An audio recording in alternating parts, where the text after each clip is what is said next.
Órale, qué regalos para la base trabajadora del municipio de Otompe Blanco, aquí en Chetumal, Quintana Roo, México. Hoy nos tocó probar audio a cargo de Mega Music en las consolas y Quinto Malo, como grupo musical después de 7 años en la formación, bajo, voz para un servidor, batería, timbal, teclado, conga, trombón, trompeta.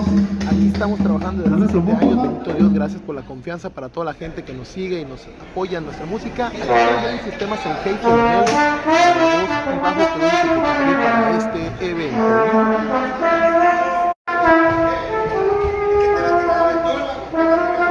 Porque te dé calor.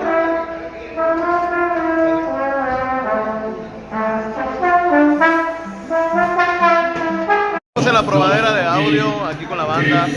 Bueno, estamos con Mega Music, toda la banda ahí, listo para armar, desarmar y echarse la desarmada de la noche. Toda la banda probando.